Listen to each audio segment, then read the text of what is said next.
Chapter 2, verses 6 and 7. His kindness toward us through Christ Jesus.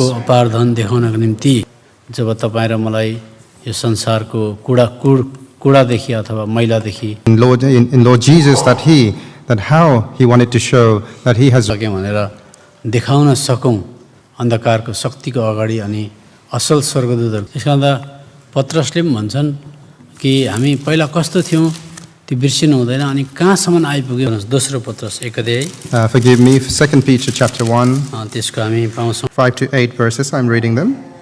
यही कारणले पनि तिमीहरुले तिमीमाथि भाइ-भाइको माया र भाइ-भाइको मायामाथि प्रेम थप किनकि यी कुराहरु तिमीहरुसँग छन् patience, and to patience godliness, and to godliness brotherly kindness.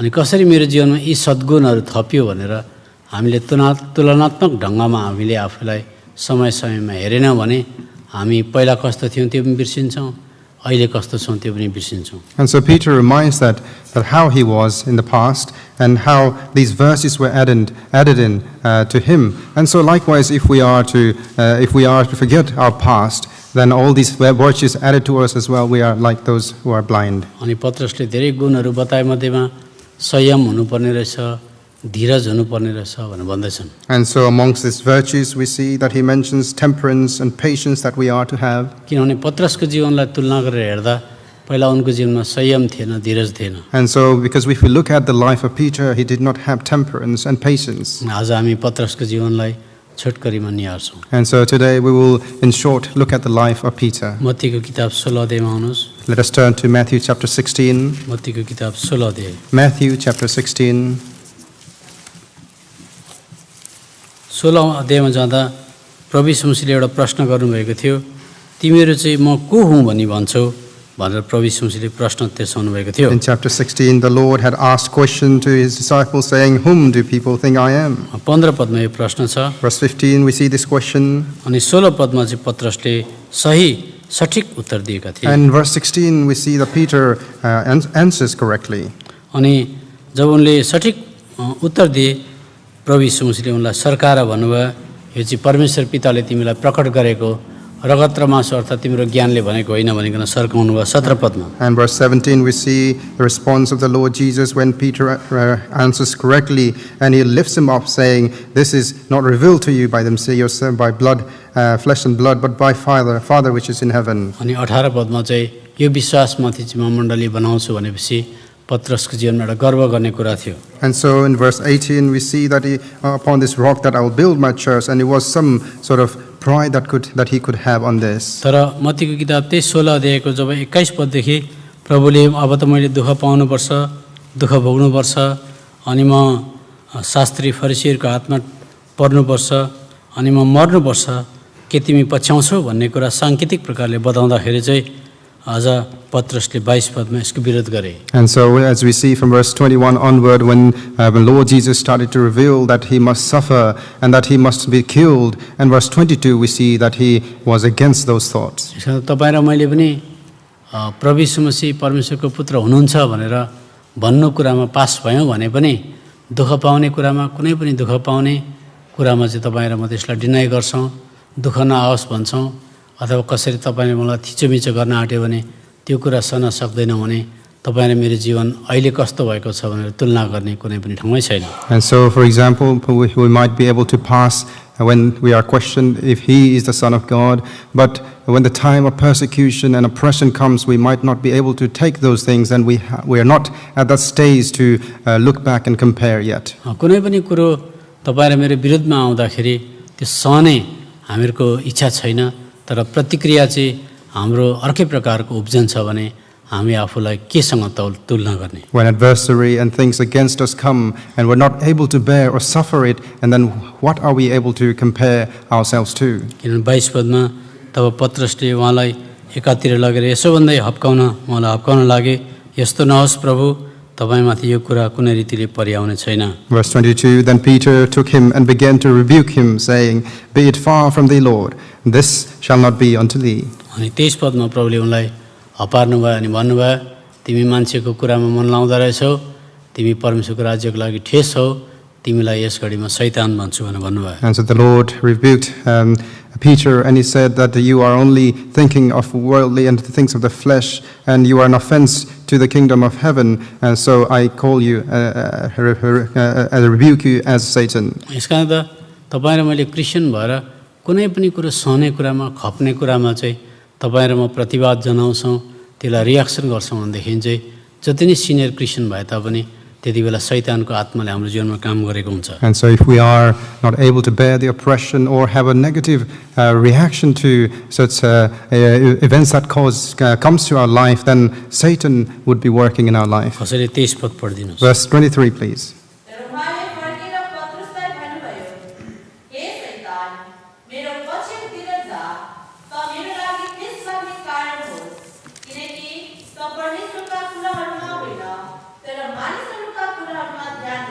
याद गर्नुहोस्, कुनै पनि कुरा हामी सहन गर्न सक्दैनौँ, इभन परिवारभित्र बाहिर कुनै पनि कुरा सहन गर्न सक्दैनौँ एज अ क्रिस्चियन भएर भनेदेखि चाहिँ त्यति बेला हामीहरूकोमा शैतानिक आत्मा आएको हुन्छ, प्रभुको आत्माले काम गरेको हुँदैन। And so if we're not able to bear things even within the family itself, that it is at that moment the spirit of Satan would be working in us. यसकारण त त्यही पत्रसको जीवनलाई हामी हेर्दैछौँ।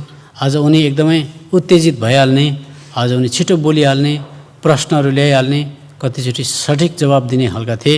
अनि आज हामी 18 अध्यायमा जाँदाखेरि पत्रसलाई 21 पदमा उनले अर्को प्रश्न लिएर आए। And so we see that Peter was a man of emotion and of great passion, and he was quick to question and put forward things. And as we see that he has raised this question here. कतिचोटि Christian जीवनमा हामीले यति गरे भने त bare minimum अथवा यति गरे भने त हुन्छ होला हामीले सम्झेको हुन्छ। And so many times as a Christians we think that this is the level that I must do, this should be enough. तर हामीले स्वर्गीय नापले हामीलाई नाप्नुपर्छ। But we should measure ourselves with the heavenly measure. त्यो 21 पद कसरी पढ्नुस्? Verse 21.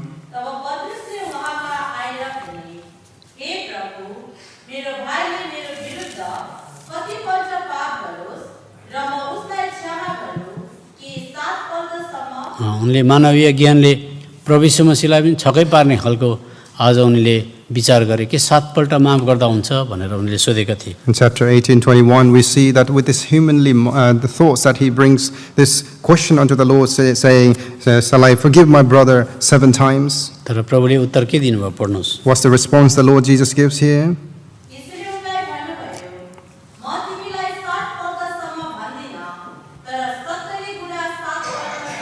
यसमा त Christian जीवनमा हामीले आज जति छौँ त्यतिमै खुसी हुनु हुँदैन। प्रभु तपाईँको स्तर कहाँसम्म हो मेरो जीवनमा देखाउनुहोस्। परिगएको खण्डमा 7 चोटि मात्र होइन 70 पल्टसम्म माफ गर्नुपर्दो रहेछ। मलाई त्यस्तो व्यक्ति बनाउनुहोस् भनेर प्रार्थना गरेन भने त्यो हाम्रो जीवनमा सजिलोसँग आउँदैन। And so if we are not able to as well come to this point where it says here that not only 7 times but 70 times, O Lord, if you are able to make me to bear such things. यसकारण त फेरि त्यही पत्र सुन उनले 19 अध्यायको 27 पदमा अर्को प्रश्न लिएर आए। And some very same Peter we see in chapter 19:27 he brings another question forward. कसरी पढ्नुस्?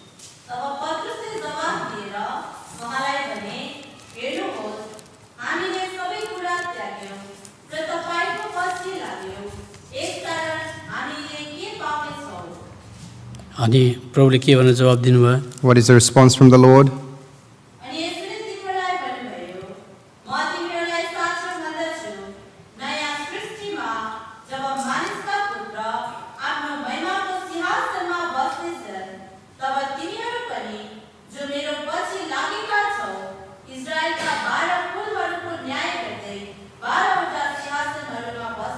हेर्नुहोस्, कतिचोटि हामीले सेवा गरेर त्यसको प्रतिफल यही संसारमा आशा राखेका हुन्छौँ।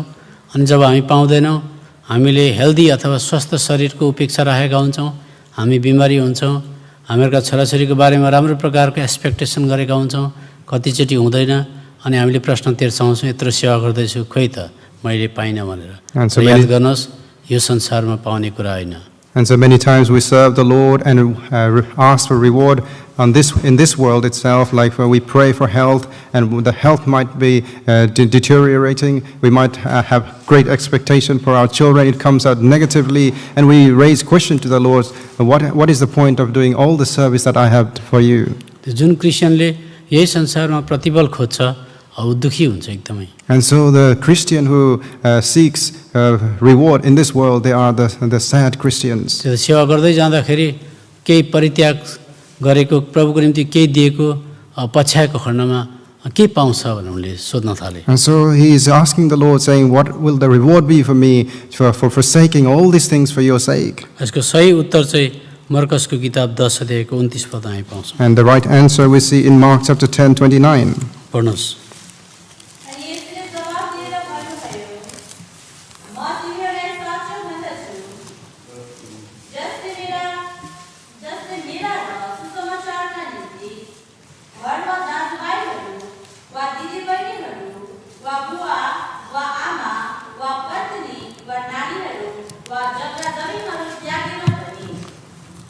पढ्दै जानुहोस्।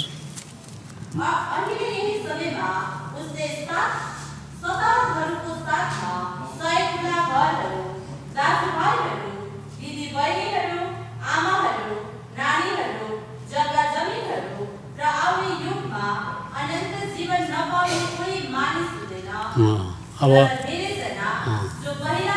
बस त्यति मात्रै पढ्नुहोस्।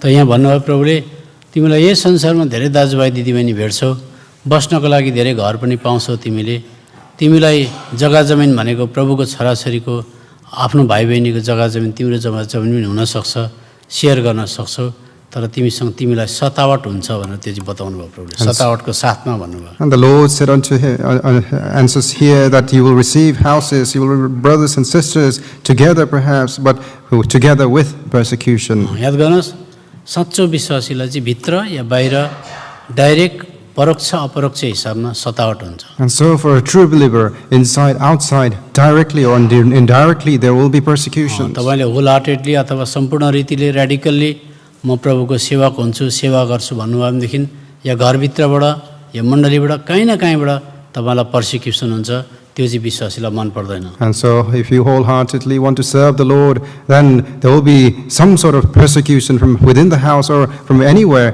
that which the believers do not like. त्यसले गर्दा कतिचोटि सुखको देशमा रहँदाखेरि हामीलाई दुःख भन्नेको कुराको अनुभव नहुँदा हामीले बाइबलको सिद्धान्तलाई बिर्सेका पनि हुन सक्छौँ। And so many times living in a country of fullness that we might not suffer as such, and we forget the principle of the Bible. यसको गर्दा कतिचोटि भित्र हृदयमा कष्ट या त परिवारमा कष्ट या त समाजमा कष्ट भोग्नै पर्छ। And so there must be suffering within yourself or in the community, in the society itself. यसका कारण याद गर्नुहोस्, गलातीको किताब 4 को 29 पदमा पाइन्छ। And Galatians chapter 4 verse 29 we see this. कसैले छिटो पढिदिनु, समय बाँच्छ।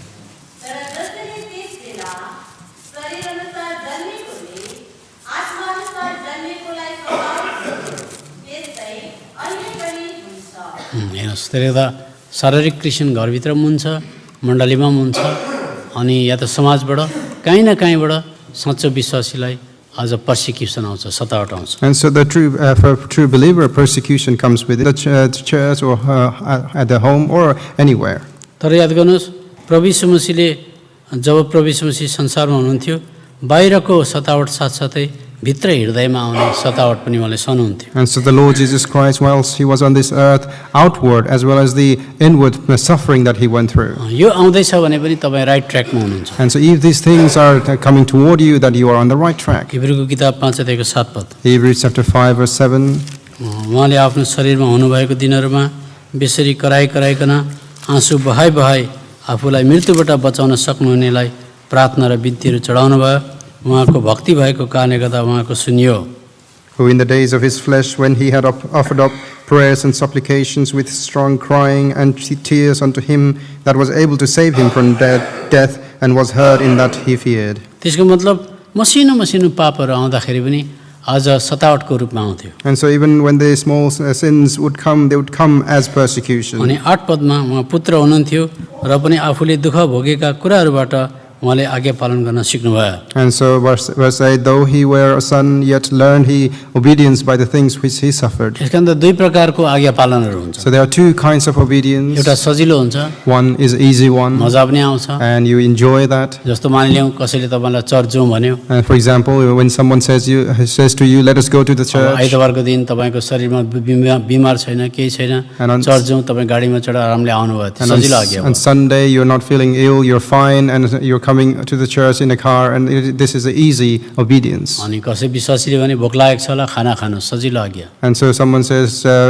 believer says, let us eat, and you eat, and that's that is the easy obedience. अब हामी उठेर 103 नम्बरको गीत गाउँ, सजिलो आज्ञा। And so let us sing Psalm 103, that is an easy obedience. यसमा तपाईँलाई केही पनि बलिदान गर्नु पर्दैन। There is no sacrifice needed for you for that. जस्तो नानीलाई तपाईँले आइसक्रिम खा भन्यो भने खुसीले त्यो आज्ञा मान्छ उसले। And so for example, if you say to little children, go and eat ice cream, they will enjoy that and obey. त्यहाँ उता मजा आउँछ उसलाई। And they will enjoy and relish एउटा that. मजा आउने आज्ञा हुन्छ, एउटा नमजा आउने आज्ञा हुन्छ। And so there are obedience where you enjoy and the other ones where you have to suffer. तर मानिलिनुहोस् बुढाबुढीको बारेमा डिस्कस भयो, केही बातचित भयो, अथवा मण्डलीमा कसैले कडा प्रकारले बतायो, केही कुरो भने त्यति बेला चुप लाग्नु पर्यो, त्यो चाहिँ कडा आज्ञा हो। And so imagine that when there is a discussion between the husband and wife, or in the church someone is giving strong advice, then to stay silent in that is a difficult obedience. सजिलो आज्ञाबाट केही पनि सिकिँदैन। And from the easy obedience you do not learn anything. Ice cream खा भन्ने